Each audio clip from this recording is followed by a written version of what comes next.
right, well, thank you everybody for joining us for another fantastic Sales Hacker webinar. My name is Richard Harris. I'm very excited to be joined today by some outstanding panelists as we discuss how to use sales enablement as your secret growth weapon. Just a couple of housekeeping things before we get started. If you've been an attendee to our webinars, you probably know this already. If you're not and you're new, welcome. We appreciate it. Ask questions in the question box throughout the webinar. Obviously, we'll try and do a little bit of Q&A at the end, but questions often come up and we want to ask them in real time, live time to the panelists. So if you have them, go ahead and put them there. Also, if you're trying to network a little bit, feel free to open up the chat and just type in your name and maybe your title. If you want to put your company in there, you can. Just let people know who you are. I think it's a great way to network while you're also doing this. And we do encourage a sidebar chat if that's something you want based on topics that you're seeing. Anyway, so let me go ahead and introduce everybody. So first I want to thank SAVO for being our sponsor for this webinar. We've been very gracious to work with them so many times over the last year, and today they brought in their VP of Sales Enablement and Strategy Programs, Dave Kriss. So Dave, welcome to the webinar. We're glad to have you. Thank you very much. Happy to be here. Great. We also have from Clari, the head of Sales Ops and Enablement, which is actually a position near and dear to my heart because I think I did that before those titles even existed. So I'd like to welcome Kharisma Moravsky. And Kharisma, if I butchered your last name, I apologize. You did well. Nice to be here. Thank you. And then finally, we have a founding partner from Vantage from a VC firm. So Michelle Vazzana, again, I hope I got that right. You got it. All right. So Michelle, thank you so much. So, we're going to jump right into things and just go straight with it. And I know we've sort of walked through the questions we're going to ask today, and really the first one I think, Dave, you'd sort of said you wanted to tackle first. But how do your, you're talking about sales enablement and that kind of stuff. How do your clients generally define sales enablement when they're working with SAVO, Dave? Yeah, so in general, sales enablement, is really viewed by our clients as a combination of business processes, content, and technology, a combination of all three of those things that ensure their sellers are as efficient and effective as they can possibly be. So when they're engaging with the client, they're at their best. Because the ultimate goal is for them to do all that and close more business, right? So enable, the right enablement combination of those three things is typically how customers look at it. Great, great. And Michelle, as you look at it with the companies you're working with, how do you give them guidance on sales enablement, right, based on the stage they're at, what you guys have seen, and the experiences you're bringing to the table for them? Yeah, so that's a really interesting question, and I think that to dovetail on what Dave shared, certainly business processes are critical. Content is sort of the lifeblood of what sellers need in order to sell effectively, and technology supports that in a very powerful way. The other element that I would add to that is to take a look at how is your organization currently designed to implement those processes, utilize that technology, and be able to access and utilize that content. For example, one of our clients, a very large client, which will go unnamed, because I don't want them to get 1,000 phone calls. One of the things that they did recently is they have the same complaint that most organizations have is my salespeople don't have enough time to sell, right? They're spending too much time doing administration, all these other things, doing customer service. And this client looked under the hood really thoroughly at the things that their sellers were spending time on that weren't necessarily leading to more sales and weren't necessarily value added to the point where a salesperson had to do them. And they actually created another organization to offload that. So it was a customer support organization because they had the tools in place, they had the technology, they had some pretty well formulated sales processes, and they had fantastic content, but there were still some barriers. And I have found that when you look at those three things, you have to look at organizational design issues sometimes to ensure you have the right roles in the right place, and that may mean making slight changes. Yeah. How do you define that stage, right? So when you talk about bringing on an enablement business unit or something like that, and this is really for anybody on the panel, it seems like you got to be a slightly bigger organization to just have the resources financially or the headcount to do that. Have any of you seen like, okay, we see this, not to say that a small company can't do enablement, you should do enablement in different ways, but maybe that's the better question. How do you define enablement at that early stage, mid stage, expansion stage, growth stage? Like, what are y'all seeing? And I'll let anyone sort of jump in and tackle that one based on your own experiences.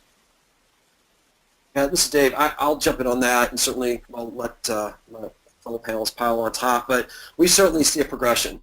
At its core, there's we'll call it very foundational or basic sales enablement that really is around, putting resources in a place where sellers can find them. Right on top of what Michelle's saying, making them as efficient as possible has to be job one.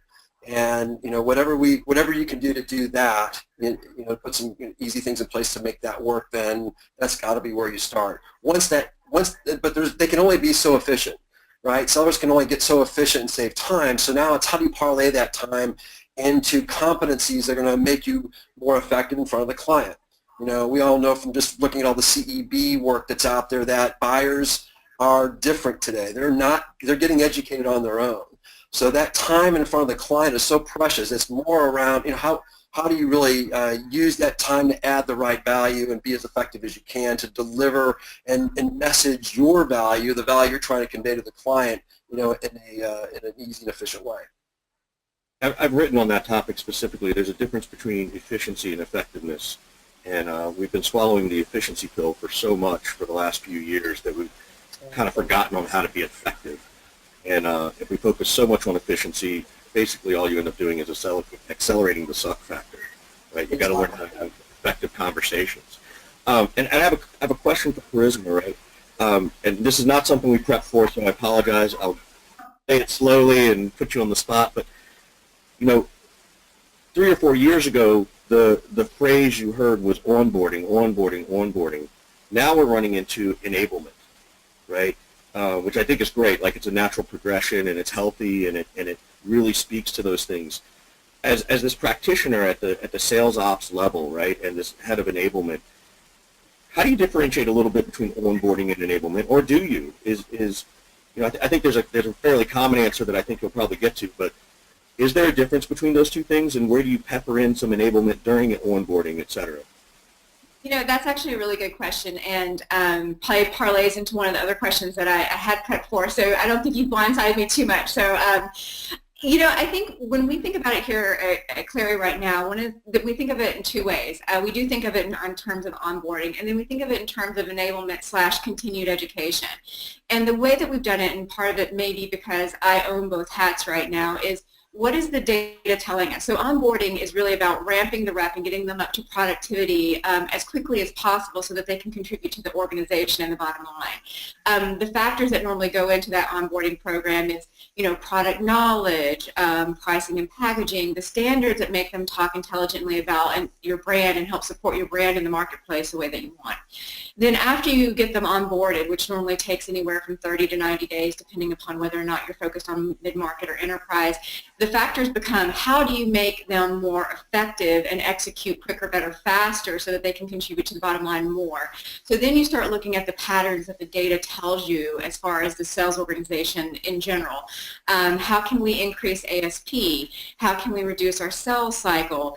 How can we get more logo velocity going? So when you start looking at those things, that's where the partnership between sales ops and enablement or continued education really becomes paramount, because when you look at the data, the patterns emerge, and then you rely on your sales enablement or your training organization, whether it's your CEO when you're a small company or whether it's a larger team at a larger company, and you say, what are the things or the methodologies or the processes that we can train that can help our reps get better faster at those specific things and really help our organization scale for growth.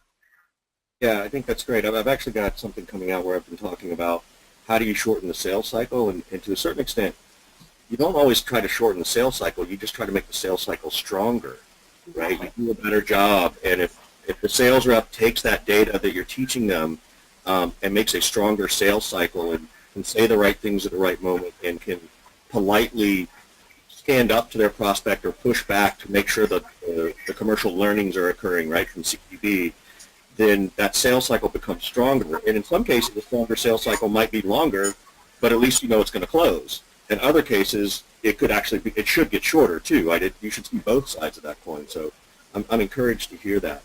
Just out of curiosity, you said you're wearing both of those hats. How big are you? How big is your org? Do you mind telling us a little bit about? I'm a team of 2 right now. So Okay. But how many people are you supporting? I think that's how many? 2. There's 2 of us right now. How many salespeople are you supporting in the process? 20 right now. You're supporting 20. Okay, that's good. That's pretty healthy. I think it might be time to ask for some more help, but I'll back you up when you meet that one. Great. This is really fascinating and great, and I appreciate all those kinds of things. What measuring impact, I think, is a really important thing, right? So, Dave, you probably run into this, and I think all of you see this in different ways. How do you encourage your business, your clients, the people you work with, to measure that impact and effectiveness of the programs you're doing? So it's one thing to come in and whether it's Kharisma coming in and teaching something, or the CEO, or someone like me, from a sales trainer. How do you measure that effectiveness? Yeah, so there's a couple different ways. One, I'd say the main way we ask our clients to really take a look at value is around correlating the business initiatives that you're driving to your sales organization, and identify all that the information that they're consuming from a content perspective, but also from a training perspective, and really start looking at how competent the sellers are at the initiative that you're asking them to execute, right? And then from there, really start taking a look at particular leading indicators, within the sales process to kind of see are we on track or not, right? And then from there, if the leading indicators are operating as designed, then you're most likely going to achieve the goal of the initiative itself, such as a product launch, for instance. I want to drill down on that for a second with you, Dave. Are you seeing any common leading indicators that if you said, it's going to be different for everybody, we know, but here are 3 or 4 common indicators that we kind of see across the board? I think the audience would love to know if there's a couple of them that you see that they can sort of walk away with going, oh, we should start measuring that. Yeah, I would say just in terms of deal stage progression, enablement, I think, really helps in getting through those early deal stages and understanding whether or not a deal is on track, whether to fish or cut bait. And the more competent a seller is in those early deal stages, the faster they're going to be able to get to a no or a yes. So I would say that's the dominant, one of the more dominant ones. And then also, as Kharisma was mentioning on onboarding, I think speed to competency and actually closing your first deal, being onboarded is extremely important. So I'd say those are probably the 2 most important ones we see. How about Michelle or Kharisma? Anything that you guys see from leading indicators as you're looking for enablement? Yeah, I mean, when we do an engagement with a client, the first thing we do is identify which indicators will identify early movement. So when we design management processes, if you will, and equip managers to execute against that and make sure their salespeople are executing, there's typically a few key activities that are really most closely aligned with whatever initiative, Dave, to your point. And as long as those activities are executed consistently and executed well, which is really the purview of the sales manager, then they should be directly linked to several leading indicators. It could be customer segment represented in your pipeline. It could be, as Dave mentioned, deal progress through your pipeline. It could be individual close rates. It could be product mix of opportunities in your pipeline. It all depends on what the ultimate goals of that client are. Like, we've had clients who were all about new client acquisition or new customer acquisition. We've had others that were really all about changing product mix and increasing average selling price. So the leading indicator is directly related to what that client's looking to accomplish, but there aren't a million of them. There's probably 50 you can consider. Right. So it is a limited number, but they should be directly related to Dave's point to those initiatives. Kharisma, anything? I'd like to tag on to what Michelle said. I think while there's a lot of ways that you can slice the leading indicators, both Dave and Michelle touched on something really important. In the early days, that one of the main leading indicators is going to be pipeline, right? Like how quickly are they increasing that pipeline and how valid is that pipeline? So you can get really complex and say that is it product level based? Is it based upon company size? There's all different ways you can slice it, but the bottom line is if that leading indicator of pipeline isn't there, then something isn't working and you need to do more enablement to get that flow going. Yeah, I coach this a lot too, is that, if you're going to implement any type of enablement training, tool efficiency, anything, people should fill in the blanks. Upon completion of training or adding this tool, we expect the team to be better at blank, blank, and blank, right? Fill in those blanks before you get started. The next thing they need to do is decide, and we're going to measure results based on these metrics, blank, blank, and blank, right?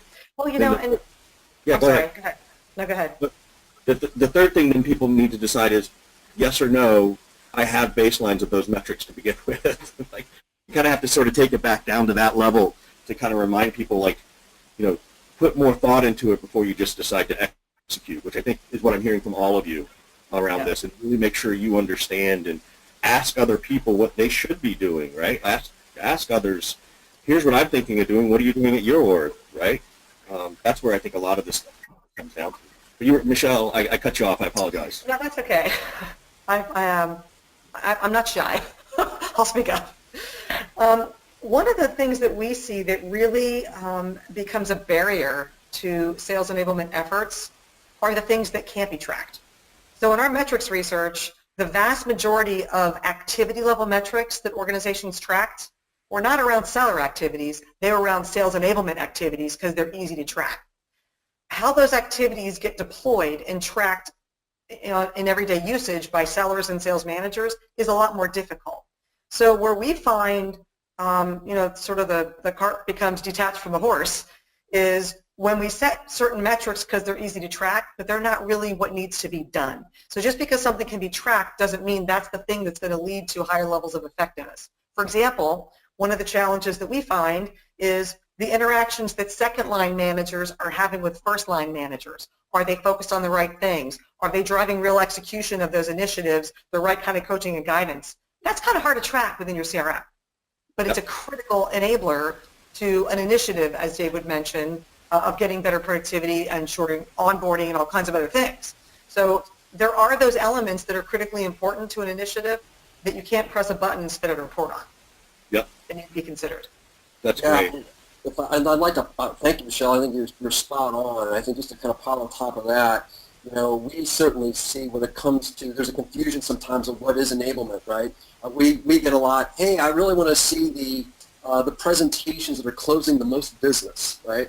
And as we know, content doesn't close business, right? It's the seller that actually does that. It's a competent, skilled seller that does that, and that's what enablement really, at the end of the day, is designed to do from our perspective, right? And we liken it to just if you think about a football player, or any sports, pick your sports analogy, right? It's I can go learn in the in the film room about what I'm going to do on Sunday, and I can certainly go work out. But if I am not practicing game day situations all the time and becoming as competent as I can be and anticipating what's going to happen, when it comes to that moment of truth, you're just not going to get it done, no matter how much you've read or how many training classes you've taken or whatever it happens to be. So, the practicing and becoming competent is the key, right? That's it. And anything around process, content, and technology needs to feed that. But the measure is competency, and that can be squishy, right? That's kind of a squishy thing, and that's where the relationship with the sales leadership, to your point, is extremely important in making sure that there's some measure of competence. Is anybody measuring it this way? I'm interpreting what Dave and Michelle said, and maybe, Kharisma, you have some insight on this as enablement. Does that mean you also need, aside from teaching the reps what to do, you need to teach your managers how to drive effective one-on-ones? So I think that's a great point, and that was one of the things I was going to tag on to with Dave and Michelle. And again, I think having, and I'm seeing it more and more where enablement rolls into sales operations, because sales operations does have that relationship between sales, between marketing, between product, between customer success. So anytime that we roll out an initiative where we're attempting to improve any metric based upon enablement, we actually do trainer-trainer sessions with our frontline managers, and there's always a process and there's a vernacular that we train so that we're all talking the same language, whether it's during a one-on-one, whether it's during metrics review, whether it's during QBRs. So, and we're lucky. We have, there's tools out there now, and us being one of them, where you can actually give the frontline manager a tool that helps guide them through the process of running a better one-on-one and being able to have visual indicators of where they need to coach each rep based upon the activity that's tracked between the prospect and that rep. So it gives them more time back to coach. But I think it's absolutely imperative that you don't just think as a sales enablement organization that you go out and train the reps. That's great. But if the frontline managers and the executives all the way down aren't trained or aren't speaking the same vernacular or aren't aimed at the same metrics, you're not going to have success because they have more interactions with those reps on a daily basis than you do. And the goal is all the same. Protect the 13 weeks of selling, understand the buyer's journey, but you have to speak the same vernacular and manage it from the top down. Yeah. Go ahead. Well, that's actually what our firm does. We focus solely on sales managers because we, as Kharisma stated, are extremely passionate about that audience, which quite frankly is largely ignored, right? They're really an afterthought. And we are still, 7 years ago, we found that our main task was educating the market on the importance of really equipping that sales manager as your key lever in the organization. And people just didn't buy it. Now, they agree with that, they just don't know what to do about it. It's very rare the organization that we talk to that doesn't agree that, yes, my sales managers are vital, and yes, I need to equip them. But look up sales manager training, you don't find a lot, right? Because that's not the big audience. The big audience is salespeople, which is why most training organizations focus on salespeople. There's 10x the number of salespeople, right? So it just makes sense from a dollars perspective that as an organization, you should go after salespeople. But I was presenting at the Sales Management Association about 18 months ago, and Neil Rackham was there, and he was on a panel with Bob Kelly, who's the chairman of the SMA, and they asked Neil that same question. They said, what do you think about investment in sales managers versus salespeople? And he said, if I had $10 to invest in the sales force, I'd invest $9 in the sales manager and $1 in the salesperson. And that is remarkably different than what you would have heard 10 years ago. Fair to say? I mean, there's this new awareness. Thank God, right? Some of it's generational, so I have this theory, and it'd be interesting to see if people agree, is that part of the problem is that I'm a Gen Xer, right? And I went to the school of STFU, figure it out for yourself, right? We're now being followed up by the millennials, which, loves a lot of coaching, which is totally appropriate.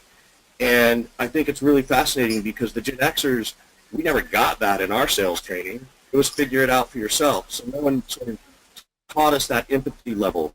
What I think millennials see as coaching, Gen Xers would have felt like as micromanaging, right? We would not have wanted that much attention into our daily sales conversation. It would have made us massively uncomfortable. Millennials are like, bring it on. And so it's one of the things I've certainly learned in the last few years, that some of it is even just generationally driven, and it's not really, respectfully, it's not the millennials' fault, it's the Gen Xers. It's us, right? I think we should blame everything on the Gen Xers. Yeah. I know That's a great strategy. Well, and I've got a bunch of questions coming from the audience, so we're going to derail from the questions we prepared for it, because I want to, get to these folks' questions. So thank you, everybody, so far. What tools are you seeing out there, and yes, you can talk about yourself if you're one of them, that really help measure this effectiveness, right? The impact of the sales process, the impact of an onboarding program, the impact of a coaching framework, right? We may have hit on that a little bit in a theoretical perspective, but are there certain tools that can help you, in this case, be more efficient and effective to help measure that stuff? Was the question about tools, as in technology-based tools, or sort of tools in general? Question. Yeah, Cameron asked this question. They're asking specifically for tools and mechanisms. Mm-hmm. I'll jump in here. We certainly, at SAVO, we certainly have a platform for overall enablement. And as I mentioned earlier, we see enablement kind of in a progression, right? You kind of start off very fundamental with basic content management, distribution, find the thing, seller needs to find the things that they want, and boom, you're done, right? So creating the efficiency around not only the sellers finding things, but also for the people that create information, for them to be able to apply context and see the value of what they create, and ensuring that that's hitting the mark. So we certainly look at and then that moves all the way up into a potential programmatic large enterprise, complex organization situation, right, where you have multiple organizations contributing and a complex sales organization engaging information, right? So at SAVO, we use our platform as a leading indicator engine, not only on the efficiency side for sellers, but also on feedback for the people that create information, right? And so there's a lot of leading indicators that say whether things are working or not. And then when it comes to measuring the effectiveness of initiatives, such as product launches, marketing campaigns, onboarding programs, all those things that you're investing in as a business, right? You also want to see, are the sellers engaging in that information and becoming smarter, right? So again, our platform is used as a leading indicator engine for looking at targeted information and content to ensure that that sellers are certainly on track. Now you take that and then marry that with CRM, right? Because in the CRM world, that's where a lot of context is. I'm in the middle of a particular opportunity. What is the right information, the right coaching, the right presentations, whatever it happens to be. How are you taking that content engine and adding a lot of context to it and then connecting that to your technology stack? So the integration with CRM becomes a very important thing as well to ensure that we're that you have those dots connected data-wise, so you can add that to your dashboarding. So certainly that's our positioning at SAVO. So I'd love to tag on to that a little bit. So one of the things that I think, especially if you're a smaller org, so this is probably going to be a smaller, mid-sized org and you're getting going, one of the things I think a lot of times we do is we jump into trying to figure out the back end before we figure out the front end. So I think establishing what your buyer's journey is first is your foundation. And once you build that foundation, then you need to understand how you're going to measure and track all that, and that's where the tools come into play. So a learning management system, there's tons of them out there. There's some free ones, there's some really robust ones, and then there's the productivity tools that you overlay into your reps based upon where you need to focus from your buyer's journey.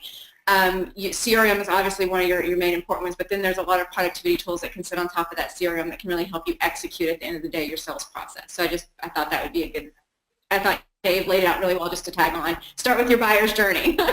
Right. Totally understand. Michelle, anything to add to that, or should we go on? Well, I do have something to add. It might sound a little self-serving, so I apologize.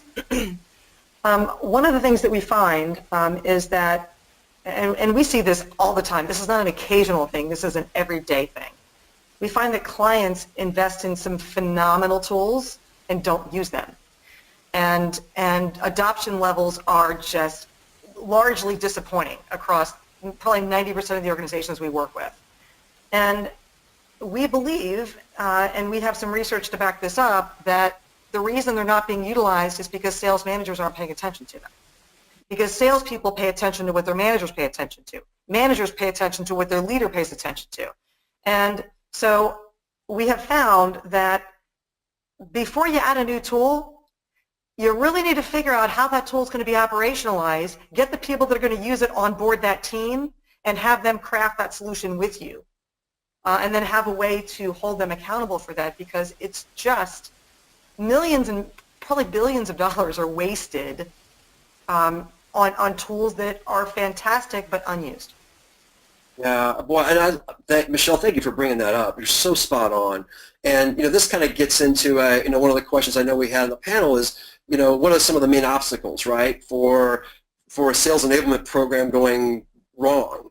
And I think you absolutely hit on it. It's the presumption that technology is going to fix the problem, right? And this is a little bit of heresy because I'm in a technology company, but we know just buying technology by itself is not going to fix a problem.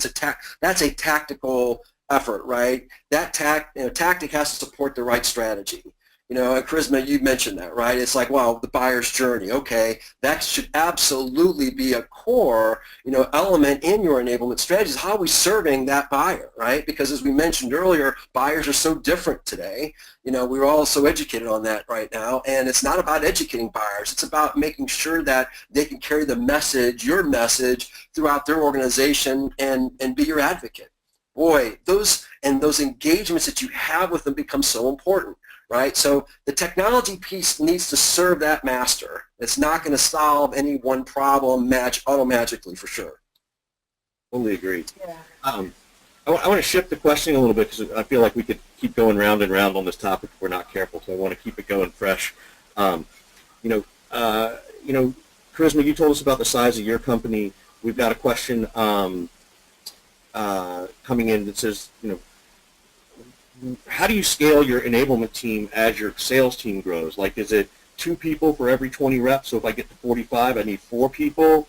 And maybe Dave, because you're, at SAVO, you can tell us a little bit about the size of your team, or Michelle, what you're seeing with different people you work with. How do you build the right size enablement team if you're not as you're scaling? So that's a great question. I'll start off. So when you're in a startup, you're running very lean and mean, right? So in a lot of cases, what we try to base a lot of it on is a little bit less about number of enablement persons to the field. What we try to base it on a lot here is person per revenue that can be generated. Because at the end of the day, what you're trying to do is be as efficient as possible and be as effective as possible while making sure that you're protecting your bottom line. So what we do in a lot of cases is we look at, how much revenue do we need to generate that year? What are the main metrics that we need to influence throughout the year to get to that objective? And then we back into how many bodies do we need to train that, and can we leverage within our org any train-the-trainer programs, either via through peer coaching or other means, where we're not adding headcounts that's not effectively adding quota, if that makes sense. So we run very lean and mean, and I think there's a lot of ways that you can do that. As you start scaling into a larger organization, it really is based upon, in my gut, a lot of times what we do is focus on the regionals, like how many enablement persons can support how many regions effectively to make sure that we get a very consistent message across the sales organization. Yeah, and just to add on top of that, I think everything Kharisma said for sure, but we see certainly the variability in, when we start thinking about sales enablement, I guess, it's not like we haven't been enabling sellers forever, right? That the function's been there, we're just kind of putting a different label on it. I think what we're starting to see a trend when it comes to enablement by itself is having some sort of programmatic leader, whether it's it could be, someone inside a sales ops organization. I agree, that's probably the trend where it's landing most. It could be in marketing, but somebody who is thinking specifically about the function, and they could be stamped as the program leader for that, and then they're organizing the cross-functional teams that contribute. Because I think we all know it's not just one organization that's doing enablement. It is, and of course depends upon the size of your company, of how many different organizations you have fulfilling. So having one person as the program leader managing projects rather, and ensuring that talking about measures of success, what are the leading indicators of those kinds of things, that to me is kind of the dominant one. And having executive sponsorship that acknowledges that this is an important function becomes the other piece of it. Then after that, it's just a scaling exercise around how many projects you have, how many sellers you have, the complexity of your organization, all those factor into organizational design. So I'd love to chat about that if I could, Richard, just for a moment. Please.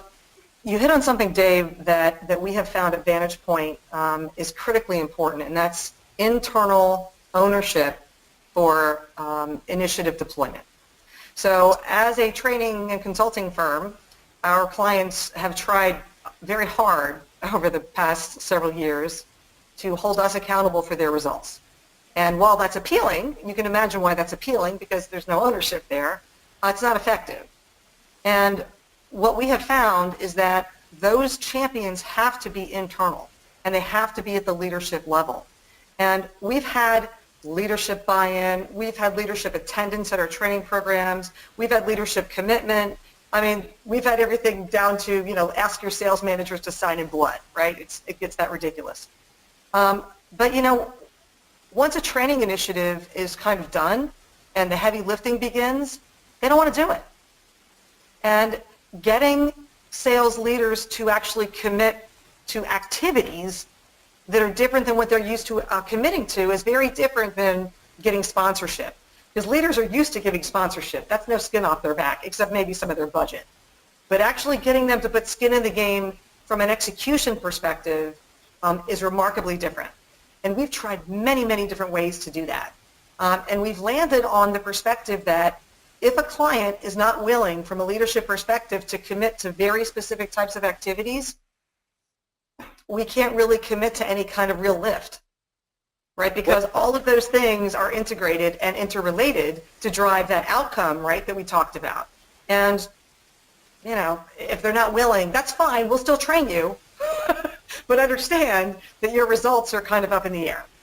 I say that all the time too. And what specific things are you looking for them to commit to? Can you give some people some ideas of like, these are the tangibles that the managers need to commit to? Yes, I can. As a matter of fact, my team and I have been thinking through this for several years. And there's really three types of things around the kind of work we do, which is a little different, right, than all the other panelists. So appreciate that fact. But we're looking to establish sales management process. Where a lot of training firms are looking to establish sales process, we're all about sales management process.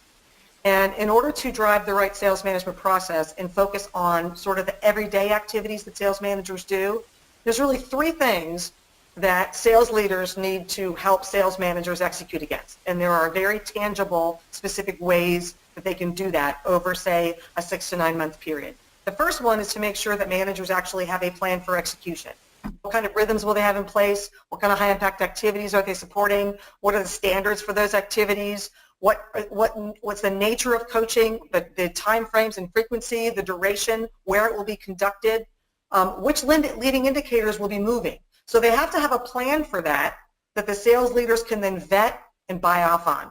The second thing that sales leaders have to do is make sure execution is happening. That doesn't just mean that salespeople are executing, it means sales managers are executing. They're conducting the right kinds of interactions with their sellers. They're driving the right kinds of outcomes. They're expecting the right kind of preparation. That should show up when looking at the contents of your pipeline. It should show up in looking at the customers that you're targeting. There should be plenty of places that should show up. And finally, the third thing that sales leaders need to pay attention to is, are the right leading indicators moving? And what's our evidence of that? To what degree are they moving? Are they moving better for certain reps than others, certain positions than others? To use that information in a meaningful way. And we have found that if sales leaders can hold sales managers accountable for those three primary things, then a really good sales management process can be established that's repeatable and predictable. That's great. That's really, really insightful. Thank you so much. That's really, really good. Sort of caught me off guard on that one. What are the things that I'm trying to find? We've got like 10 questions coming in, so I'm trying to find really good ones. So rather than our boring questions that we came up with. How do you set the clear job responsibilities and ownership of sales enablement versus sales ops versus sales management, right? You know, if you think about it, at least in my mind, right, I've got someone in sales ops and sales enablement and sales management who are peers. One doesn't necessarily report to the other, right? So you've got this sort of muddiness of, you know, it might feel like too many cooks in the kitchen kind of a thing, right? How do you navigate that for success?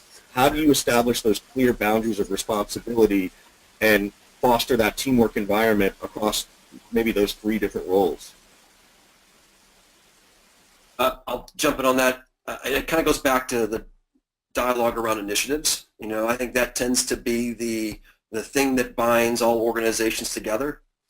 So if we're all working on a product launch together, you know, the corporate marketing team has a piece of responsibility, the field marketing organization has a piece of responsibility, the training organization has a piece of responsibility. Everybody kind of has their piece based on their area of expertise. The question becomes, how is all that orchestrated, right? And in ensuring that it's orchestrated really is a sales enablement job. Right? This function that I think is evolving is who's orchestrating that, ensuring that all those pieces are aligned properly and are truly creating an efficiency for the seller. Those things have always happened, right? But it's created an inefficiency for sellers because everybody's doing their own thing. They're hitting them at the same time. You know, sellers get confused and they throw it all away, and then all of a sudden they're not competent. They're not getting the message. They're not able to actually have that, you know, that great conversation with the client. So ensuring that each organization knows how they fit into the puzzle of execution and making sure they know their impact very directly, in concert with everyone else, really becomes, I think, the exercise. And that's, and it may sound a little easy, but that is the biggest challenge, right? It's bringing the organization together where they see where their success is in execution of anything that is driving sales activity. Awesome. Ladies, anything to add, or did he nail it?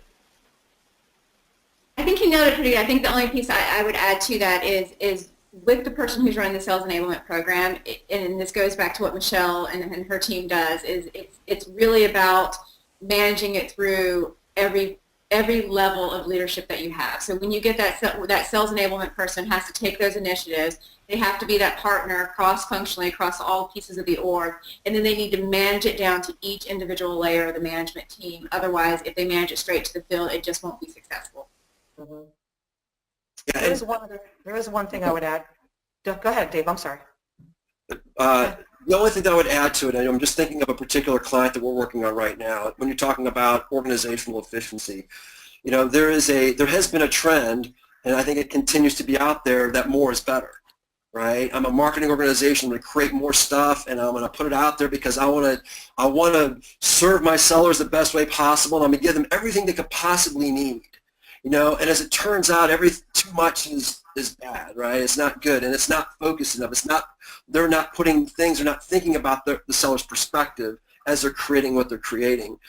So what we're seeing, that there's an absolute difference between, customer content, sales training information, these things being much better categorized, right? And understanding its purpose, is a great activity as you are, as you're, engaging in an initiative of some sort, right? And in doing that, there's an incredible efficiency in not only the volume of information, but the depth of the information itself. So instead of having 50 pieces of information that as a seller I have to thumb through and figure it out and develop my own message, I've got 2 or 3 that are just right on point where I'm able to construct things and mold a message for my client. Sorry, Michelle, I didn't mean to jump in on you. No, that's okay. That's a great point. The only thing that I would add, and it supports everything that's been said so far, is that just like the sales process probably has to be slightly adjusted when something new happens, a new competitor enters the market, a new product is launched, something shifts in the marketplace. The same thing with the sales management process. So when we take a look at mobilizing an enablement team for purposes of a specific initiative, I think we need to sort of back it up just a step and say, how are those resources mobilized for everyday selling, right? And enable everyday enablement. So we need support resources and clear defined roles for business as usual. And then we need the agility and ability to adapt those roles to accommodate initiatives as they arise. Because sellers don't think of their job as this initiative versus that initiative. They think of their job as getting to quota. Right? And every time a new initiative comes down the pike, it's something else they have to deal with.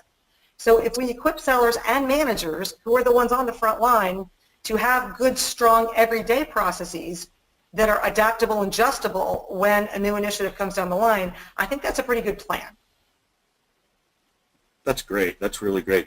By the way, someone has asked a question wanting to get Michelle's comments of the top 3 things that sales managers, with all the details, those first things you brought out a while ago. So I want to let the audience know that this webinar will be available on recording to go back and get that kind of stuff. And I'm sure if you want to reach out to anybody about something specific, we'll share their contact information. But Michelle, that's a couple of people have asked for it, so they really like that piece of that information. Okay. One thing that this is a great question coming from the audience. As you're looking at building a sales enablement team or having a sales enablement team, how do you compensate or incentivize the sales enablement team? Very different than a sales manager. You're steering the big ship without giving away anybody's salaries or bonus structure. I'll let each of you sort of tackle that one as best you see fit. How are you seeing that compensation being set up, I think, is the best way to ask that question. Yeah, I'll start. I think, for those organizations that can afford a very specific, number of people that are on sales enablement, right? FTEs dedicated to the function, that actually are coordinating all the others. It is, there's certainly a piece of most of their compensation is going to be leveraged, right? Whatever it is, there's a bonus structure that typically organizations have, that absolutely has to be connected to the execution of the seller, right? And if they are, so if they're not making quota, then that's not good for the enablement team. Somehow there's there's something broken in that process, right? Along the way. So enablement absolutely has to be tied directly to sales performance, and we see that trending more and more. Do you see that just as performance, meaning the final close, or even just a pipeline lift? Because to some extent, look, I'm a sales trainer. Michelle's a sales trainer. We can come in and do a lot of training and coaching, but ultimately it comes back to the manager, as Michelle was talking about, to make sure that it's, after we leave, that it stays on board, right? So that's different from us. But is that fair to the sales enablement person to tie it just to closed deals? What else would you tie it to? What's that? It's kind of hard. I mean, ultimately, it's about performance. I don't know, Kriss, are you willing to sort of share a little bit about what you're experiencing as that person? What they're holding you accountable to? Me? Yeah. Yes, so I'm held accountable to the bottom line. You are? Okay. I mean, at the end of the day, whether you're in sales enablement, sales ops, or you're a frontline seller, at the end of the day, the ultimate goal is the revenue of the company. Yep. And we all need to have ownership and stake and skin in the game for that. And so I think that's the appropriate way to tie it. It is closed business. Like, it's great that we're generating pipeline, but at the end of the day, we have to figure out how to improve that conversion rate through the rest of the sales cycle, and we all own that. We all own it. So how does that affect, and again, I'm asking the question, I can see that being really powerful and unique when you've got a 30, 60, or 90-day sales cycle. What if you're selling the enterprise deal, right? That's 9 months, 12 months. Is that, with a mindset of a sales enablement person, which may be different than a sales rep, does that cause friction? Does that cause problem? Where it's like, no, that's what you sign up for. It as a sales enablement person. It's going to take you a while to see your commission or bonus come through. I mean, I think that is a good point. I think there's a couple different ways you can structure it. I have seen it where there's a piece of it that's tied to the end close business result, because at the end of the day, whether the enterprise sales cycle or not, you've built your book of business knowing that you're at each quarter end, a certain number of those deals are going to close. And then I've seen where you have carved out a piece that we call MBOs or business objectives or various things where, hey, we're going to give a small piece of reward for executing against the goals for that quarter, which may be, extra incentive for developing the content or doing some analysis or things of that nature. But at the end of the day, I still think the bulk of what it is, call it 80-20, when it comes to the bonus structure, is tied to the end result. Because at the end of the day, we can make beautiful content. We can train 20 hours in a week. If it doesn't impact the bottom line or reduce that sales cycle or increase the overall revenue, it's not healthy for the business. Right. Yeah, and just to add to that, I mean, it gives a clear why you're doing what you're doing.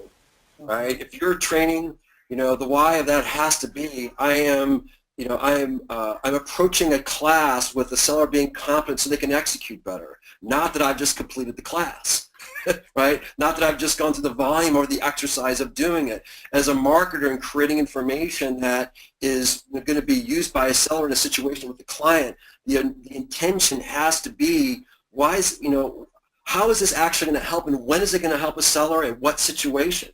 And putting purpose on top of that information and watching it walk through the process with the seller becomes it's a different way of thinking about your job.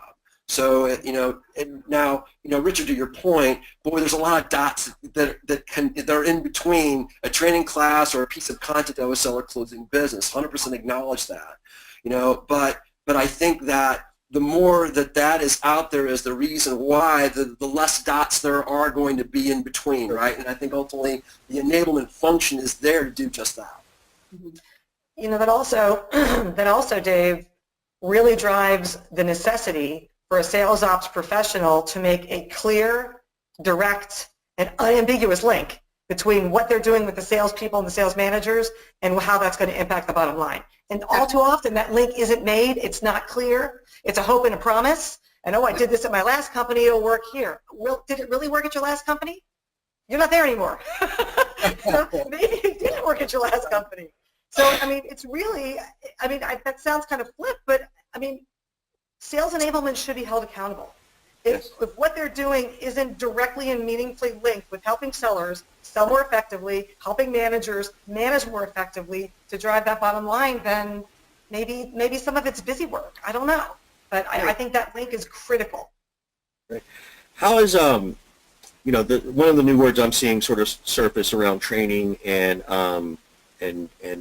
enablement is certification. Are they certified through your enablement program, right? Do they get a badge? Which I'm all for, believe me, I'm not trying to say it's not worthwhile. Is that helpful? Does it help you manage the process better, the people better? Is it too much of a is it too much about nothing in reality, but great in theory? What do y'all think? Kharisma, you kind of giggled when I asked, so I'm going to let you answer first. I think assessing where individuals are and understanding where you need to continue to coach them is very important. I think you can get into this circular motion of trying to certify everything when everything is moving so quickly and needs to continue to improve. So it's like one certification after the other. So when I think about certification, I think of it more in terms of assessing where individuals are and how you continue to improve.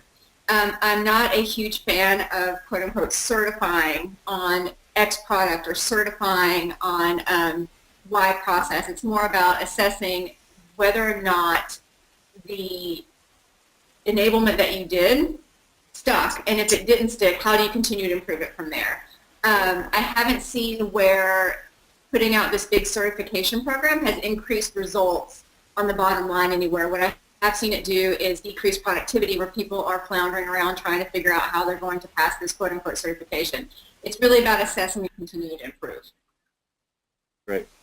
Yeah, and we see certifications occur more when there's very complex processes that sellers need to understand, especially when it comes to, complex fulfillment, products for clients, those kinds of things, maybe a lot of industry type of things that they really need to understand very well and be competent in front of a client as they're discussing. So the more complex and depth there is in whatever the topic happens to be, the more need for certification. But if you have certification, there needs to be the training arm and the content arm that is supporting that continuously with continuous education, right? And that's hard. So there's an incredible amount of rigor in something like that. And in order to invest in it, then, I think the complexity piece has to be there, unless you're just using it as a gamification thing.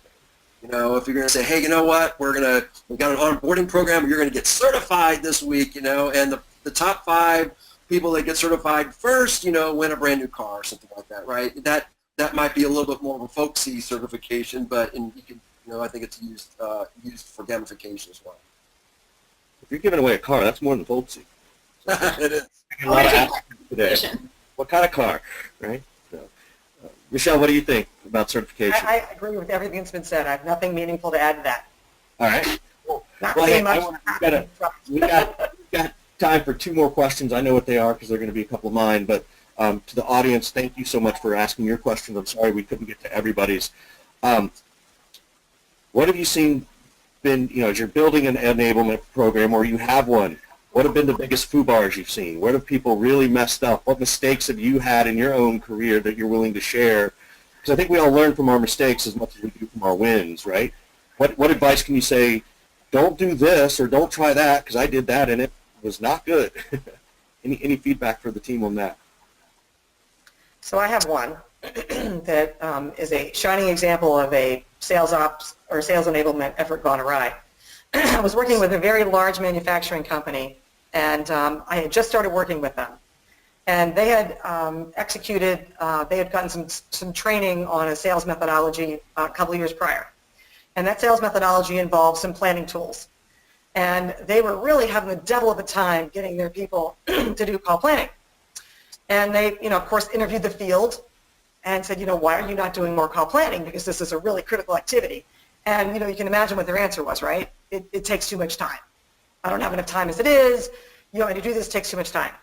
So the sales enablement folks took them at their word and went out and bought a $500,000 software program to automate call planning. So this has just happened before I started working with them, and they said, you should look at our tool. And I looked at it and I went, oh my God, in my inside voice. My outside voice was, wow, this is really interesting. How are you going to determine success? And they said, well, we're going to determine success by the amount of call plans that are created by rep per week. And I said, great. I said, well, do me this favor. In about 30 days, what I'd like to do is I'd like for you to pull your 10 top sales plans that you want to use as best practice. They couldn't find one, not one. So they automated a process that shouldn't have been automated because the thinking is the thing, right? It's not clicking this box or that box. And it didn't end up any better off than they were. So they wasted $500,000 solving the problem that wasn't the core problem. So make sure you understand the real problem and understand what it's connected to before you throw a bunch of money at it. Great answer.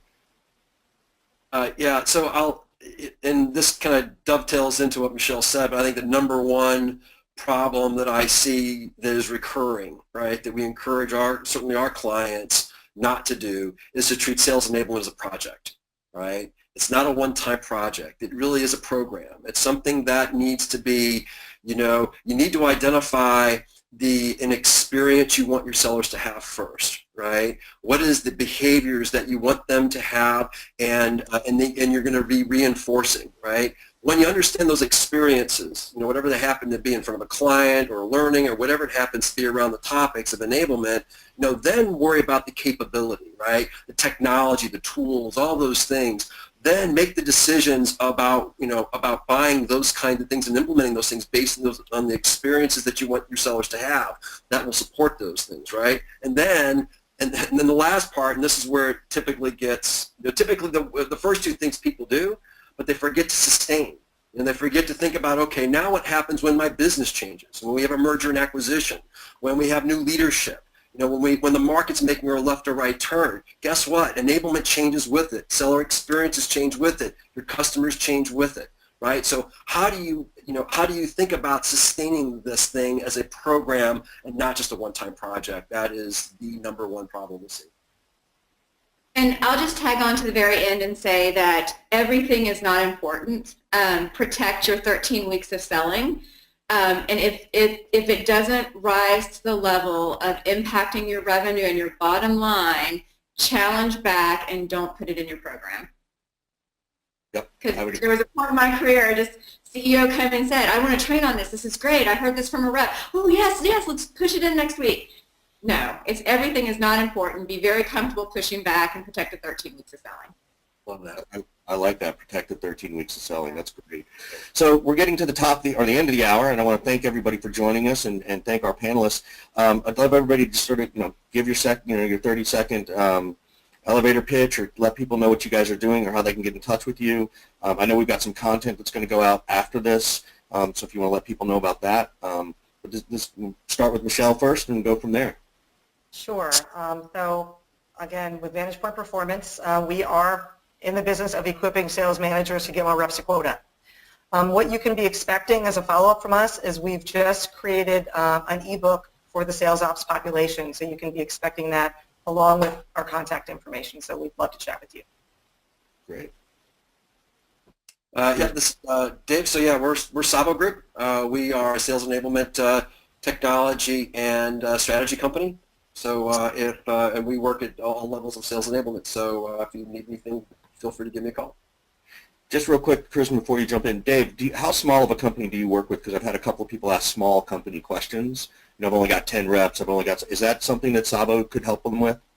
Absolutely. We work in all sizes. I would say our dominant, probably the big entry level for us is, anywhere between, 10 and 20 sellers, but we go all the way up to 30,000. We have a couple of companies with 30,000 sellers worldwide, so we run the gamut. Great. I assume the same is about for you too, Michelle? Yeah, I mean, we are global, and we don't sit on technology infrastructure, so we work with organizations as big as GE and as small as, very small regional organizations. So, yeah. Awesome. Kharisma, what do you got for folks? Absolutely. So I work with Clari. We're focused on opportunity to close. So you know how you have Marquetta who focuses on lead to opportunity. We're opportunity to close.